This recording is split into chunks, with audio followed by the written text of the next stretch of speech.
Guys आज हम करने वाले class 10 chapter number 5 arithmetic progress समांतर श्रेणी। ठीक है, तो समांतर श्रेणी में सबसे पहले होता क्या, समांतर श्रेणी होता है आपका कोई सी भी एक सीरीज हो गई। ठीक है, जैसे मान लीजिए आपका मैंने लिखा 2 4 6 8 10। समांतर सीरीज एक तरफ से आपके जितने भी टेबल है वो होते हैं। ठीक है, तो जितने भी आपके टेबल है सारे हो जाएंगे। जैसे मान लीजिए हमने लिख दिया 2 4 6 8 10, देन उसके बाद मैंने लिख दिया 11 22 33 44 55। ठीक है, आप बोलोगे सर के जो हर एक टेबल होता है वही हमारा एपी होता है? नहीं, ऐसा नहीं है। मैं लिखता हूँ 1 3 5 7 9। क्या एक टेबल है? नहीं, ये एक टेबल नहीं है, बट ये हमारा एक एपी होगा। तो अब मुझे बताइए कि इनमें क्या चीज आपको सेम लग रही है? इसमें जो सेम लग रही है वो है हमारा डिफरेंस, कॉमन डिफरेंस। ठीक है, जैसे मान लीजिए इनके बीच में कितना है 2, देन फिर से 2 2 2। ठीक है, यहाँ पे भी हमारा 11 11 दिख रहा है सबके अंदर। वैसे यहाँ पे भी देखिए 2 2 देन 2 देन 2। ठीक है, तो इसलिए क्या बन जाएगा इनमें जो कॉमन डिफरेंस, जो हमारा कॉमन डिफरेंस सेम आए तो उसको हम क्या बोलेंगे? एपी। ठीक है, तो बस यही सिंपल सा फूड है, जब आपको कॉमन डिफरेंस दिख जाए तो हमारा एपी बन जाए। अगर कॉमन डिफरेंस सेम नहीं है तो एपी नहीं बनेगा। मैं आपको और एक एग्जांपल देता हूँ, -2 -2 -2 -2। क्या भाई हमारा एपी बनेगा? हाँ, ये हमारा एपी बनेगा। क्यों बनेगा? क्योंकि यहाँ पे भी देखिए इनका डिफरेंस कितना दिख रहा है आपको, 0 0 0, सब में 0 0 दिख रहा है, तो कॉमन डिफरेंस हमारा सेम आ रहा है, तो इसलिए हमारा एपी बनेगा। अब हम एक एपी उठाते हैं, उसके बारे में पढ़ते हैं। भाई देखो, हर चैप्टर का इंट्रोडक्शन बहुत ज्यादा जरूरी है, तो हर चैप्टर का हम इंट्रोडक्शन करेंगे, फिर उसके बाद हम एक्सरसाइज स्टार्ट करेंगे। तो जो पहला टर्म है इसका, इसको बोलते हैं A1, इसको बोलते हैं A1, then A2, then A3, then A4, then A5।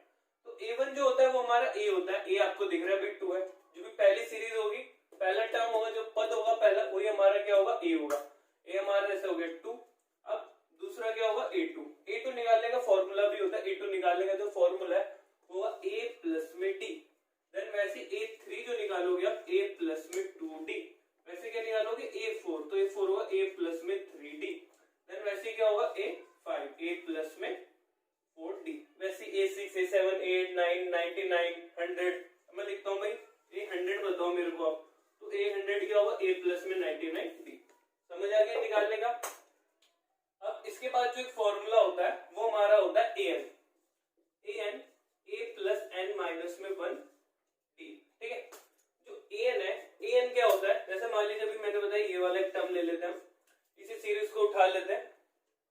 जो सीरीज है इसमें AN क्या होता है? AN मान लो यहाँ पर एक कोई सी भी डिजिट हो गई, बोलो भाई 4th पे कौन बैठा है, 5 में कौन बैठा है, 3rd पे कौन बैठा है, 100 पे कौन बैठा है, तो आपका हो जाता है AN हो जाता है। ठीक है, तो A क्या होता है भाई आपका? A पहली सीरीज हो गई, जो पहला टर्म है, सॉरी सीरीज नहीं टर्म, ठीक है ना, पद। N क्या होगा? N कितने नंबर है? 1 2 3 4 5। कितने नंबर है ये? 5। वैसे इतनी नहीं होती, सीरीज बहुत लंबी होती है, तो ऐसे सिंपली डैश लगा देंगे हम, सो ऑन बढ़ रही है। ठीक है, तो N कितना हो गया? 5 हो गया। देन D आपको मैंने बताया, D कितना हो गया? Common difference. D निकालने का फॉर्मूला होता है A2 माइनस में A1। दूसरे वाले सीरीज से पहले वाले सीरीज को माइनस कर दीजिए। ठीक है, वैसे अगर D निकालने का ये भी फॉर्मूला हो सकता है A6 माइनस A5, कुछ भी कर लो, बट जो नेक्स्ट वाला होगा उसको पहले वाले से माइनस करो, तब आपको D मिल जाएगा। देन इसके बाद होता है SN, N अपॉन में 2 2A प्लस में N माइनस में 1D। ठीक है, देखिए AN और SN में फर्क क्या है? जो AN होता है वो कोई सा भी टर्म हो गया, मान लीजिए 6 पे कौन बैठा, 99 पे कौन बैठा, 100 पे कौन बैठा है, ठीक है, 98 पे 97 पे 87 पे कोई सा भी टर्म। बट जो SN होता है वो बोलेगा फर्स्ट से लेके 5 टर्म तक जो भी बैठे हुए हैं उन सबका सम निकालो। जो भी पहले टर्म से 5 टर्म तक बैठे हुए हैं उन सबका योग निकालो, सम निकालो। जितने भी पद दे रखे हैं, चाहे वो 100 पद हो सकते हैं, 100 टर्म्स हो सकते हैं, 99 हो सकते हैं, उन सबका क्या निकालना है आपको? सम निकालना है। तो SN हमारा सम निकालता है। ठीक है, सॉरी सम। वैसे SN का दूसरा फॉर्मूला होता है N अपॉन में 2A प्लस में L। जो ये L होता है, L होता है लास्ट टर्म। ठीक है, वैसे ये वाला